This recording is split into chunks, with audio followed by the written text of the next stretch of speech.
آج سارے فارم میں نہیں ہے کیا. ابھی تو ہم نے پڑھا ابو طلحہ کا گھوڑا تھا, ٹھیک ہے, اب امانت ہے کسی اور کی, آپ گھوڑا لے کے واپس چلے جاؤ ان کے پاس, ان کو ان کا گھوڑا دے دو, کیونکہ یہ ان کا گھوڑا نہیں تھا.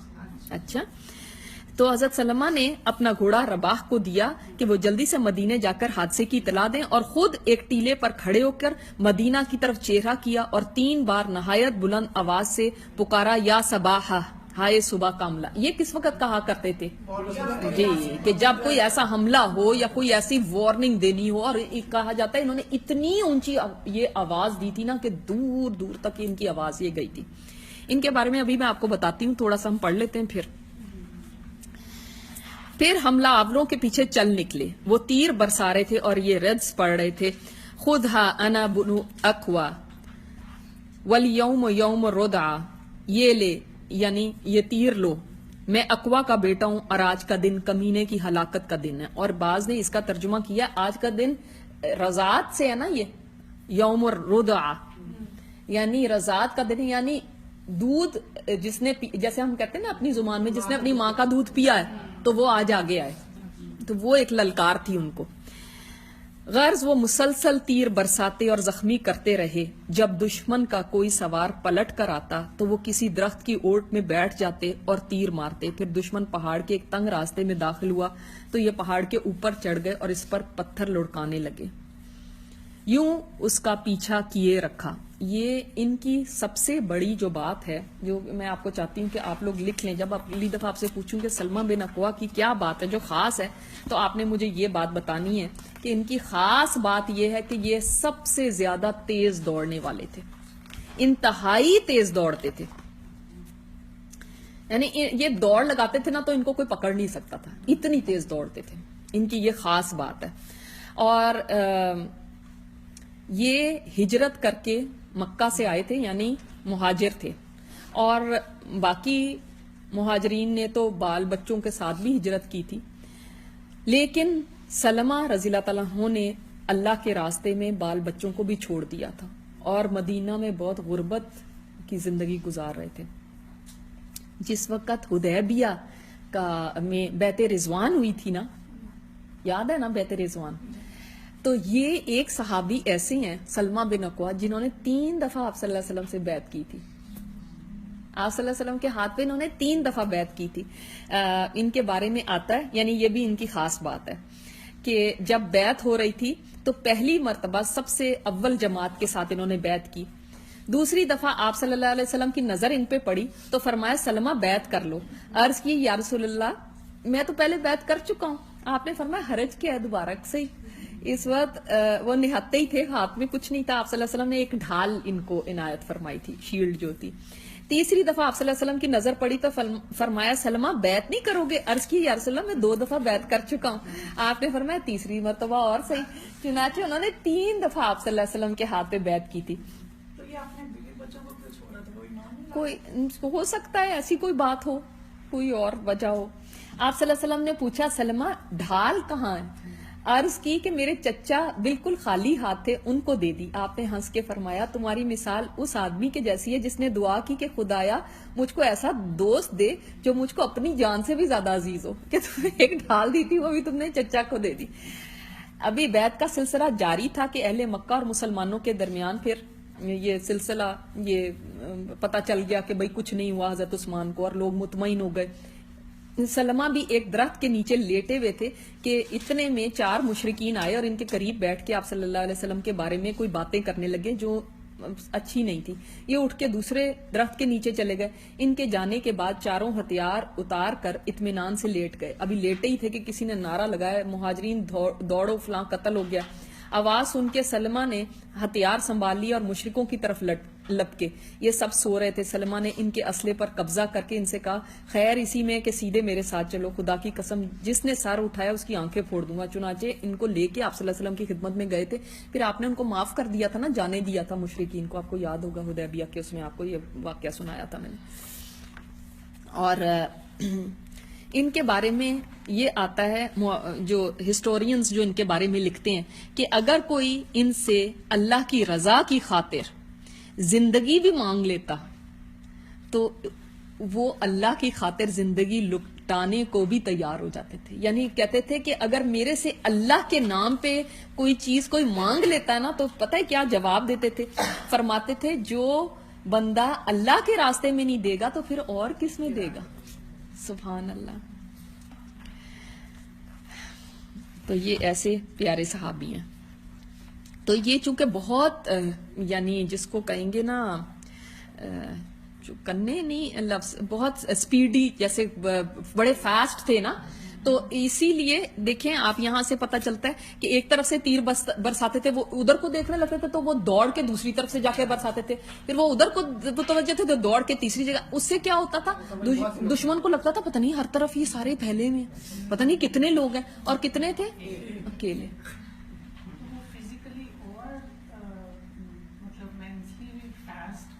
دیکھیں شاباش, بہت اچھا ان کا پوائنٹ ہے کہ دیکھیں یہی میں بات کی طرف آنا چاہ رہی تھی کہ اب ایک حادثہ ہوا ہے, اب یہ 2-3 لوگ ہیں. اچھا اب اونٹ لے کے وہ جا رہے ہیں اور ایک کو انہوں نے بھگا دیا کہ جاؤ آپ جا کے مدینہ اطلاع دو. دوسرے کا کیا بنا ہے, دوسرے کا کیا ہوا ہے, ہاں قتل کر دیا. اب یہ اکیلے ہیں. اب اس کے بعد نہیں ہائے وائے ہائے یہ کیا ہو گیا, ہمارے جیسے کوئی لوگ فوراً پینک کر کے حالات دہائیاں مچانے شروع کر دیں. نہیں, فوراً جو اس وقت کر سکتے تھے خود ہی مقابلہ شروع کر دیا, خود ہی اپنے آگے بڑھ کے. یہ نہیں کہ ابھی میں کسی کا ویٹ کرتا ہوں, ابھی کوئی آئے گا, ابھی کوئی یہ ہوگا, اور کوئی پینک نہیں ہے. لیکن جیسے انہوں نے بات کی کہ دماغ بھی حاضر ہے تو پھر ہی کوئی انسان یہ کر سکتا ہے نا, ناٹ اونلی فزیکلی بلکہ انسان ایک کے کرنے کے لیے اس کا ذہن بھی حاضر ہو, باڈی بھی وہ ہو. اگر حال دہائیاں مچانے شروع کر دیں تو پھر کیا ہو.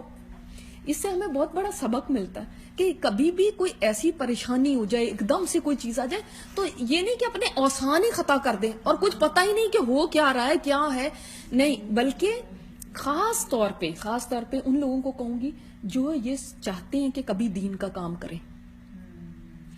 اگر وہ چھوٹی چھوٹی باتوں پہ یا اللہ معاف کرے کوئی بڑی بھی بات ہو جائے تو اگر وہ اپنے حواس قائم نہیں رکھ سکتے نا تو وہ کام کیسے کر سکتے.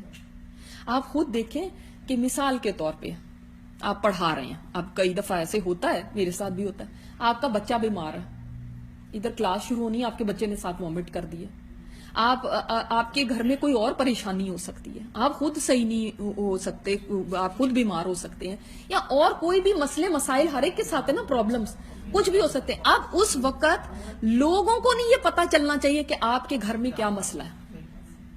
لوگوں کو یہ بالکل نہ پتا چلے کہ ہائے یہ تو آج اتنا وہ ہے. ہاں مگر ہم انسان ہیں نا, تو انسان کے اوپر کبھی وہ انکانشیسلی بھی اس کی آواز میں یا اس کے اندر کوئی بات آ سکتی ہے, لیکن ادروائز ایسے نہیں کہ ہائے ہائے بس اب تو کچھ نہیں, اور میں تو کچھ پڑھانے کے قابل ہی نہیں ہوں, میں تو کوئی کام کرنے کے قابل ہی نہیں ہوں, اور میں پڑی نہیں ہوں بستر میں کیونکہ مجھے یہ پریشانی آ گئی, تو پھر یہ کام نہیں ہو سکتا. صبر بھی کہہ سکتے ہیں. اور پھر ایسی کوئی بھی حال میں جس میں کوئی ایسی پریشانی کی بات ہو, اس میں اپنے آپ کو سنبھال کے رکھنا کہ ہر پریشانی کو ایسے نہ لے لینا کہ آپ گرے پڑے ہیں بستروں کے اندر, آج میں کلاس میں جا ہی نہیں سکتی, کیوں کیا ہو گیا, اچھا یہ ہو گیا مسئلہ. نہیں, جب کوئی بھی پریشانی آئے کام نہیں رکنا چاہیے. دیکھیں آپ ان کی ڈیڈیکیشن, وہ نہ کسی کا انتظار کر رہے ہیں, نہ وہاں پہ وہ کر رہے ہیں کہ میں بھی جاتا ہوں اور میں بھی کچھ اور لوگوں کو لے کر آتا ہوں پہلے. اچھا اب اگر میں خود اکیلا چلا گیا تو پھر کیا ہوگا, اگر میں مر گیا تو پھر کیا ہوگا, پہلے ہی ایک کو مار کے گئے میں, وہ 4 تھے, یہ اکیلے تھے, تو پھر کیا ہوگا میرے ساتھ. ان کو اپنی زندگی ایسے نہیں تھی جیسے کہ ہمیں پیاری ہیں کہ ہائے مجھے نہ کچھ ہو جائے, میرے اوپر نہ کوئی آنچ آ جائے. ان کو ایسے نہیں تھا. دیکھیں کتنے نڈر ہیں اور کتنے بہادر ہیں کہ ایک اکیلا بندہ ہے اور اتنوں کا مقابلہ کر رہا ہے, اور ان کے پیچھے جا رہے ہیں, ان کا پیچھا کر رہے ہیں. یعنی کہ ابھی جانے دو, جب وہ لوگ آئیں گے پیچھے سے تو پھر ہم جائیں گے. نہیں, دیکھیے ہمارے لیے سیکھنے کے سبق ہے. ہم ایسے کسی بھی معاملے میں اپنے حواس کو قائم رکھیں. ایک کو کہا تم جاؤ جلدی سے پیچھے سے لے کر آؤ, یہ نہیں چلو چلو چلو چلو ہم چلتے ہیں, ہاں یہ کیا ہو گیا, جا کے وہاں پہ نیوز. ہمیں نیوز پہنچانے کا زیادہ شوق ہوتا ہے, ساروں کو ایک پینک میں موڈ میں کرنے کو کرنا کچھ نہیں ہوتا, ہاتھ پیر چھوڑ دیتے ہیں. یہ نہیں, بلکہ فوراً انہوں نے اپنے جو خود کر سکتے تھے اتنا حد تک کیا. تو یہاں تک کہ یوں ان کا پیچھا کیا. اچھا یہ اس واقعے کو میں اور بھی آپ کو ڈیٹیل میں سنانا چاہتی ہوں. کہ سلمہ بن اکوا خود کہتے ہیں کہ باخدا میں انہیں مسلسل تیروں سے چھلنی کرتا رہا. جب کوئی سوار میری طرف پلٹ کے آتا میں کسی درخت کی اوٹ میں بیٹھ جاتا, پھر اسے تیر مار کے زخمی کر دیتا, یہاں تک کہ جب یہ لوگ پہاڑ کے تنگ راستے میں داخل ہوئے تو میں پہاڑ پر چڑھ گیا اور پتھروں سے ان کی خبر لی. اس طرح میں نے مسلسل ان کا پیچھا کیے رکھا, یعنی پیچھا نہیں ان کا چھوڑا, پیچھے ان کے جاتے رہے, حتیٰ کہ اب بک سے دیکھتے ہیں یہاں تک کہ انہوں نے سارے اونٹ چھوڑ دیے ایک ایک کر کے. وہ کہتے وہ اتنے وہ ہو گئے پتہ نہیں کتنے لوگ ہمارے پیچھے ہمارا پیچھا کر رہے ہیں اور کبھی ہمارا کوئی بندہ زخمی ہو رہا ہے کبھی کچھ, تو یہاں تک کہ سارے اونٹ چھوڑ دیے. لیکن حضرت سلمہ رضی اللہ تعالیٰ عنہ نے پھر بھی ان کا پیچھا کیے رکھا کہ میں ان کو نہیں چھوڑوں گا. آپ صلی اللہ علیہ وسلم کے اونٹ یہ کیسے لے کے گئے, اور ان کو تیر مارتے رہے, یہاں تک کہ بوجھ کم کرنے کے لیے اس نے 30 چادریں اور 30 نیزے پھینک دی. اب وہ کہہ رہے ہیں کہ ہم جلدی سے یہاں سے نکلیں, ان کو اپنی پڑ گئی کہ یہ پتہ نہیں کون ہمارے پیچھے اتنے وہ لوگ آ گئے. تو انہوں نے یعنی جو ان کے پاس مال تھا اس کے اندر سے بھی 30 چادریں اور 30 نیزے پھینک دیے. اور حضرت سلمہ نے ان پر بطور نشان تھوڑے تھوڑے پتھر ڈالتے گئے تاکہ انہیں پہچان لیا جائے. کن کو وہ جو چیزیں تھی جو انہوں نے پھینکی تھی نا ان کے اوپر پتھر رکھتے گئے تاکہ جو پیچھے سے آ رہے ہیں ان کو پتا چلے کہ یہ ہم نے قبضہ کر لیا اس مال کے اوپر, یہ مال دشمن چھوڑ کے گیا. حتیٰ کہ پھر وہ لوگ گھاٹی کے ایک تنگ موڑ پہ بیٹھ گئے, وہ لوگ کھانا کھانا شروع ہو گئے یہاں پہ بیٹھ کے, ایک گھاٹی کے نا تنگ سا موڑ تھا وہاں پہ وہ کھانا کھانے کے لیے بیٹھ گئے. تو یہ حضرت سلمہ جو تھے وہ چوٹی پہ جا کے بیٹھ گئے. اب وہ وہاں پہ نیچے بیٹھے ہوئے کھانا کھا رہے ہیں اور وہ چوٹی پہ بیٹھ گئے وہاں پہ. اب وہ تو انہوں نے دیکھ لیا ان کو کہ یہ بیٹھا ہوا ہے. یہ دیکھ کے ان کے 4 آدمی چڑھ کے حضرت سلمہ کی طرف آئے, اور تو حضرت سلمہ نے کہا تم جانتے ہو میں کون ہوں, میں سلمہ بن اکوا ہوں, تم میں سے جس کسی کو دوڑاؤں گا بے دھڑک پا لوں گا. یعنی میں نے جس کو آگے دوڑایا نا میں تو اس کو پکڑ لوں گا, اور جو کوئی مجھے دوڑائے گا وہ ہرگز مجھے نہیں پا سکے گا. میرے پیچھے تم آ کے دیکھو تو مجھے پکڑ ہی نہیں سکو گے. یہ سن کے وہ سب واپس چلے گئے. کچھ دیر بعد حضرت سلمہ نے رسول اللہ صلی اللہ علیہ وسلم کے سواروں کو دیکھا کہ وہ درختوں کے درمیان سے چلے آ رہے ہیں. آگے اخرم تھے, پھر ابو قتادہ تھے, پھر مقداد تھے.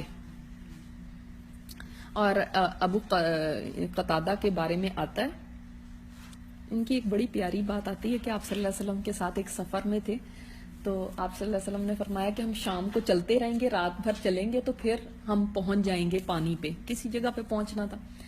تو یہ فرماتے ہیں کہ اس وقت میں آپ صلی اللہ علیہ وسلم نے جب یہ کہا تو سارے لوگ نا مطلب تیزی تیزی سے چلنے شروع کر کہ ہم جلدی جلدی پہنچ جائیں, اور ہر ایک دوسرے سے بے نیاز تھا, کسی کو دوسرے کا ہوش نہیں تھا, بس چلتے جا رہے ہیں.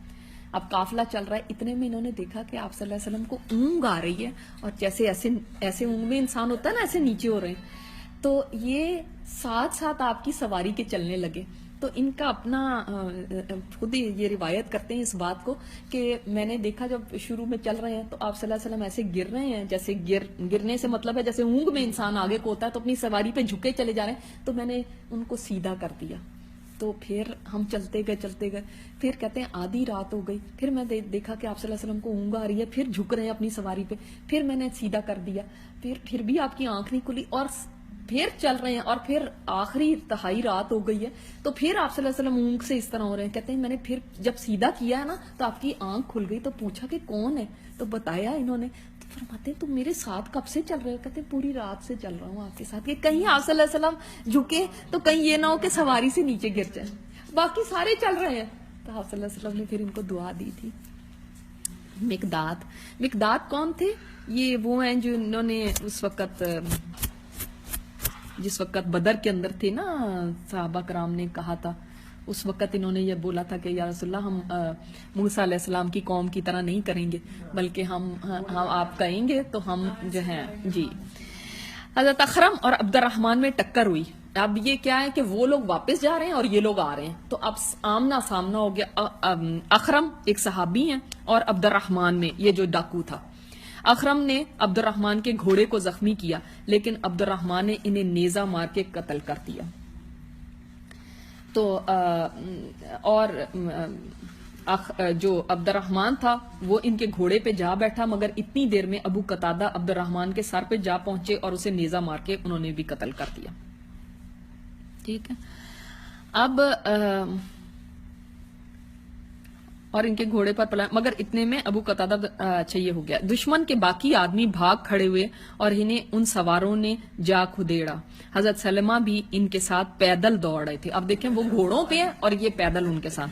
سورج ڈوبنے سے کچھ پہلے دشمن ایک گھاٹی میں پہنچا جس میں ذی قرد نام کا ایک چشمہ تھا. اب پتہ چل گیا نا آپ کو، ذی قرد اس جگہ کا نام ہے. یہ چشمہ اصل میں وہاں پہ تھا جو جس کے نام سے یہ. دشمن پیاسا تھا اور پانی پینا چاہتا تھا، لیکن حضرت سلمہ نے تیر مار کر اسے پیچھے رکھا. رسول اللہ صلی اللہ علیہ وسلم اور شاہ سوار صحابہ دن ڈوبنے کے بعد حضرت سلمہ کے پاس پہنچے. اب ان کو اطلاع پہنچی ہے، وہ وہاں سے چلے، اور وہ یہ تو ایک 3 صحابی ویسے ہی ہو سکتا ہے پہلے انہوں نے حضرت سلمہ کی آواز سن لی ہو تو وہ چل پڑے ہو، لیکن آپ صلی اللہ علیہ وسلم اپنے دوسرے صحابہ کے ساتھ کب پہنچے؟ جب دن ڈوب چکا تھا. انہوں نے کہا یا رسول اللہ یہ سب پیاسے تھے، اگر آپ مجھے 100 آدمی دے دیں تو میں ان کے جانوروں سمیت ان کی گردنیں پکڑ لاؤں گا. اب یہ حضرت سلمہ کہہ رہے ہیں کہ آپ مجھے 100 لوگ دے دیں، میں دیکھنا ان ساروں کو پکڑ کے لاتا ہوں. آپ صلی اللہ علیہ وسلم نے کیا فرمایا؟ اقوا کے بیٹے تم قابو پا گئے ہو، اب نرمی برتو، نہیں اب نہیں ضرورت ہے. اس سے کیا پتا چلتا ہے؟ جب انسان قابو پا جائے نا تب چھوڑ دے. ٹھیک ہے، ایک ہوتا ہے انسان خود یعنی آپ کے پاس کوئی زور نہیں ہے، اس وقت تو چھوڑنا ہی چھوڑنا ہے دوسرے کو.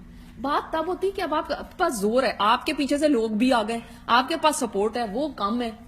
ٹھیک ہے، وہ تو اب بھاگ رہے ہیں، سامان بھی چھوڑ گئے. بھئی اب جو ہم نے لینا تھا سامان ہمارا چھوڑ گئے، اونٹ چھوڑ گئے، اب بھاگ گئے، ہمیں کیا ضرورت ہے کہ اب ہم ان کے پیچھے جائیں؟ اور کہ ہاں ایگزیکٹلی کہ مقصد تو پورا ہو گیا کہ اب ہم ان کے پیچھے جانے کا کیا ضرورت ہے. سمجھ آئے؟ تو اس وقت جب آپ کا زور ہو اس وقت معاف کرنا وہ بڑی بات ہوتی ہے کہ جانے دو. پھر آپ نے فرمایا اس وقت بنو غطفان میں ان کی مہمان نوازی کی جا رہی ہے. وہ واپس چلے گئے نا، وہ غطفان کے لوگ تھے.